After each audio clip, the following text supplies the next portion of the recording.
something which touches all of us. We have to find our way. I tried to point out some of the strengths that we can lean on. And one of them, of course, is knowing that when we react to difficult situations with despair and anger, that doesn't give us strength. It feeds into what created those conditions in the first place. Because people's horrific acts are often born from a terrible ignorance. Terrible ignorance. And they inflict suffering as a result. But if we dwell on that ignorance, the Buddha said it so beautifully in the Dhammapada. Hatred can never be overcome by hatred, but by love alone. You know it. We all know this. But to put that into practice is a completely new dimension for many of us, because we've learned how to react. We've spent a long time reacting. How do you undo that habit? And one way is to begin the forgiveness. Right now, we just have to forgive that. But that doesn't mean that what was done is okay. We're not condoning it. We don't remain silent about how awful it is. We do not condone it. We are shocked. We express our dismay, our shock, our horror. But we must forgive. And the forgiveness is our offering to the people that follow us. So we teach that forgiveness. We rehabilitate, we introduce the possibility for this not to happen by being tolerant of each other. If we cannot forgive, we have to have compassion. So that's a kind of tolerance. But this is a fearful thing to do, because hating what seems so hateful may feel like a wise response, but it isn't. It's just not wise. It doesn't lead to peace. It leads to suffering, to misery. I don't expect you to believe me, but just try it out. Try it on. You go into a shop to get a dress, and you first try it on before you buy it. Now, don't just buy this, but try it on and see if it works. And if it doesn't work, then stay with what has always been and see the repercussions of that. It's by knowing the results, seeing them as they really are, that we begin to learn what supports the goodness in us and how much that blesses others. I'll tell you a little story about a dervish. The dervishes are the mystical practitioners in Islam. And there was a dervish that became very famous. He used to hang out in a coffee shop. And he was so peaceful and joyful that people used to love being around this dervish. They would visit him and ask him questions, and he always knew the right answer. He was wise. And people used to ask him, how did you get so wise? How did you become so peaceful? And he always used to say, it's because of what's in the Quran. And then one day, somebody rather challenging came up to him and said, so you always say that you got this way because of what's in the Quran. What is in the Quran? And he said, in my Quran there are 2 pressed flowers and a letter from an old friend. That's what he said. The most ordinary things in a precious book. maybe just bookmarks. But if we could bookmark in our own hearts those very special things that mean something to us and protect them, then we would know how much more important it is to bookmark our courage to protect the love and compassion in our own hearts.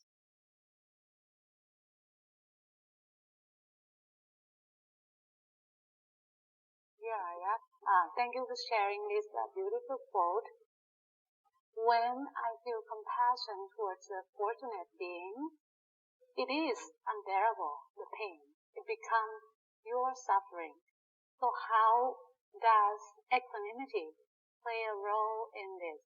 Does true compassion always have to accompany equanimity? Yes, it's a process. We have to develop it. It says, your prime goal must always be to generate and nurture in your heart a love that is such that the pain of others is unbearable to you. Carry on like this. Carry on like this until the birth of true compassion, natural and spontaneous. This is a goal. This is something that we work towards. It doesn't mean that we can achieve it immediately, but if we're working towards that, then we're protecting that and we're engaging with it. We're creating that possibility in ourselves over and over again, and by repetition. It's like a mantra. You begin to repeat it so much that your mind understands that more and more, and it grows familiar with that, and it practices it. It practices it until it learns to perfect it. Just like if you learn a chant, you try to memorize it. It takes a while till you feel comfortable with the words. Then, after you know it by heart, you don't even have to remember the words. You don't make any effort to chant it. It just comes out by itself because the heart knows those words so well. Compassion is not just a word, but it is a way of being, and how much harder we have to work to develop that and inform our heart that that is the most exalted way of being that the heart can find. And so if we culminate that state with wisdom, then we will have truly followed in the footsteps of the Buddha. So we're talking about an enlightened compassion, the compassion of an arahant. But we're on the path, we're developing that.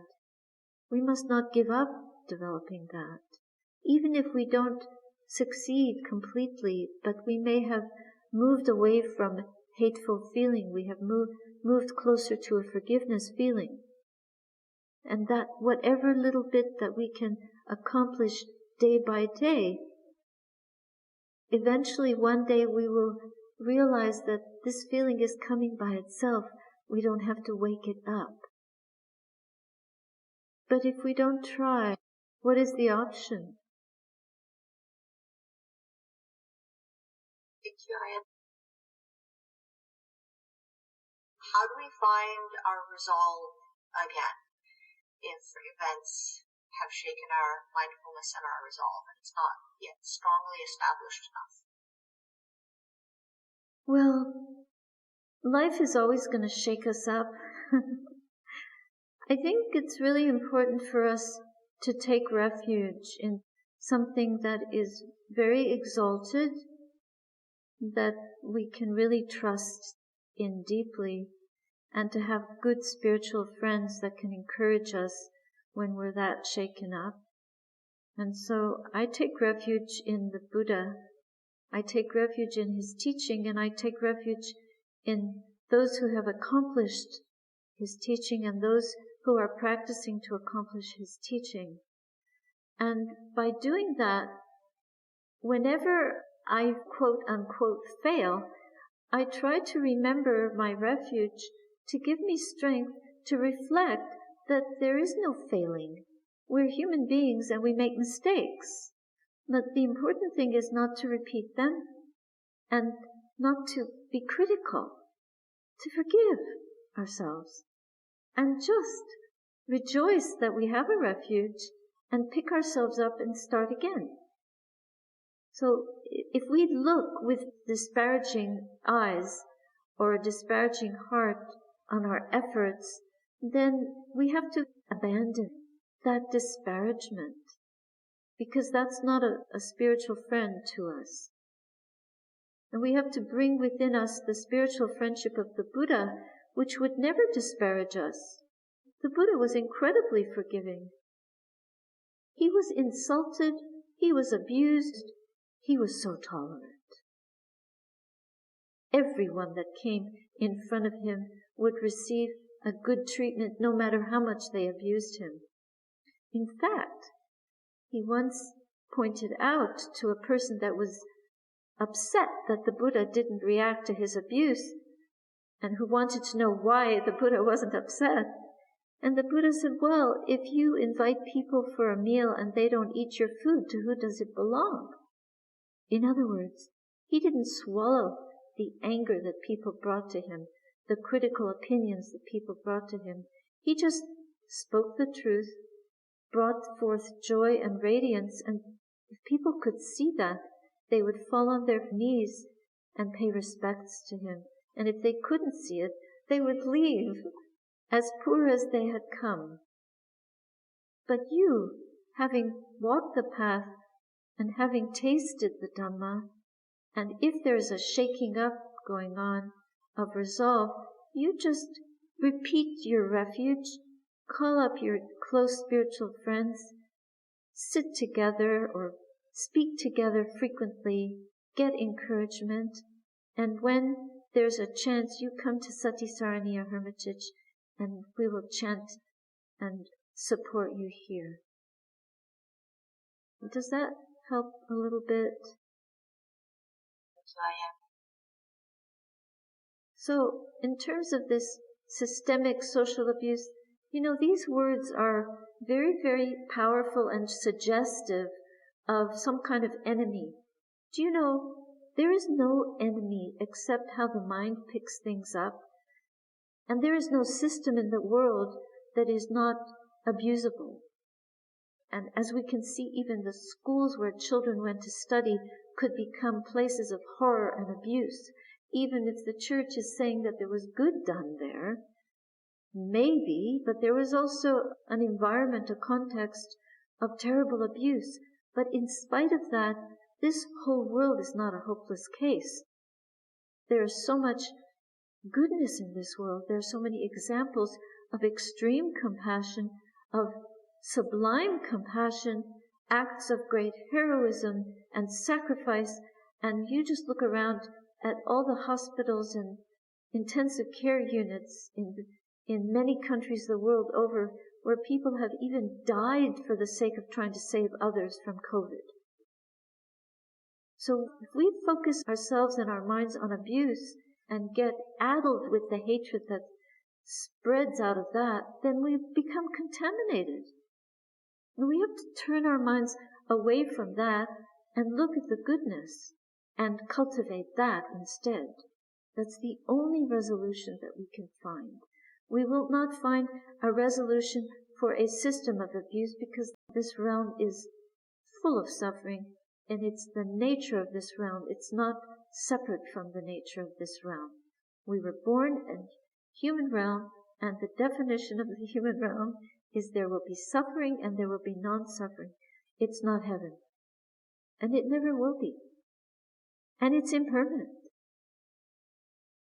I didn't make this up. I learned this. And we can learn it if we study the teachings, if we study our own minds, study the true nature of the mind and the body.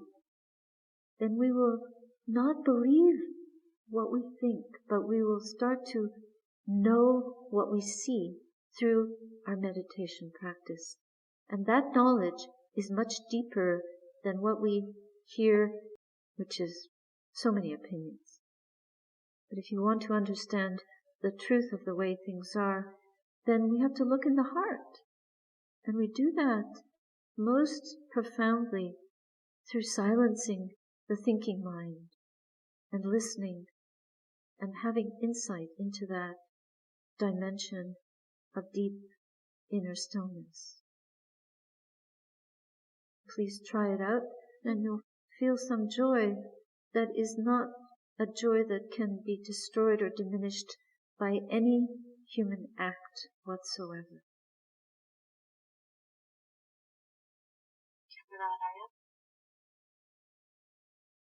Hello, Ayya. So people act out of suffering. And what has happened to the children in residential schools was perpetrated by people who are suffering. I meditate, I have an understanding. Compassion is not a difficult thing for me to feel. In fact, it can be quite overwhelming. But then you have to do something constructive with it. Sitting on my meditation cushion when I could be doing more for people who are actually suffering. And I wouldn't like it very much if people could do something, but they were busy meditating. Not that I don't think you need to meditate all the time. I think compassion is the most exalted quality that we can develop. But if we go out into the world trying to help others constructively, and what incredible examples those nurses and doctors in the ICUs are to beings everywhere of the heights of compassion. But what we also need to remember is that if we want to act with compassion, we need to find the compassion from within ourselves that is not going to be shaken by these terrible things to the point where we become dysfunctional or hateful towards those who are ignorant. That will disempower us. But we have to be careful what kind of mind state we engage in compassionate action. So once you get to the point where you're not angry, you're not hating anybody, but you want to do something useful. Yes. This is where my question is. So in your life, do whatever you can that is useful. Engage in kind acts as much as you can, including being kind to yourself. Kindness means forgiving ourselves for things that we haven't been able to do, or for our feeling of disempowerment. And this is a time that the human world, the planet, is undergoing some very major shifts, and we don't know where we're going to end up and how, but we never did know. So in the transition from one lifestyle to another, we're kind of figuring ourselves out. So we try to stay present here and now for whatever we're doing and keep doing it, and it'll become apparent to us what we need to do. If we worry and get fearful and exhausted by a situation, then we're not practicing very wisely. So it's in little steps, little incremental steps that we find our way through the tangle. It's a web. And it takes a lot of mindfulness, a lot of care. All the qualities that the Buddha suggests we develop are essential, quintessential for us now. We have to figure out our IP. You know, our IP is not our internet protocol, but it's our intention in the present moment. What is our present moment intention? What is our insight here and now? Primary insight. What is our independence coming from? How can we free ourselves from all the delusion that we constantly recreate through the residue of our ignorance? Because we still have so much delusion. And that's the reason that we get caught up in the hateful deeds of this day. These hateful deeds have been going on forever. That's the real tragedy. And that's why there are hell realms. So samsara is thick with hatred. And hatred comes from ignorant leadership. You know, if you go to work for a company and you have a good person at the top, that's going to filter all the way down. And so it is if you have a corrupt person at the top, it filters all the way down. So we are chief presiding officers of our own body minds. We cannot control the body, but we can train the mind. And if we know the basic ways of training this mind, we can create a lot of good. We can radiate that goodness towards others. We can be good spiritual friends towards others. There's so much blessing we can bring forth from a mind that is well trained. And the other good thing about training the mind is that it reduces the greed, hatred, and delusion in the world by one human being. Which might not seem like a lot, but we have to start where we are. Thank you, Ayya. Have you ever heard of Joseph Campbell, a wonderful anthropologist? He didn't die that long ago. I have a quote from Joseph Campbell. We have not even to risk the adventure alone, for the heroes of all time have gone before us. The labyrinth is thoroughly known.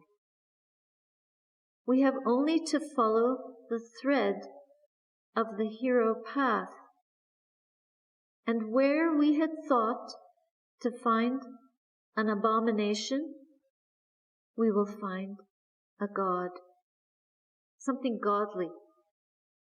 And where we had thought to slay another, we shall slay ourselves. And he means here our deluded notion of a self. And where we had thought to travel outward, we shall come to the center of our own existence. And where we had thought to be alone, we shall be with all the world. It's quite deep. It's a little souvenir of today.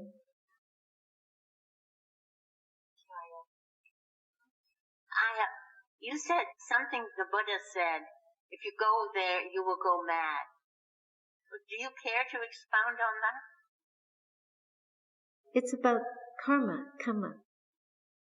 If you put in good causes and conditions, then good karma will result.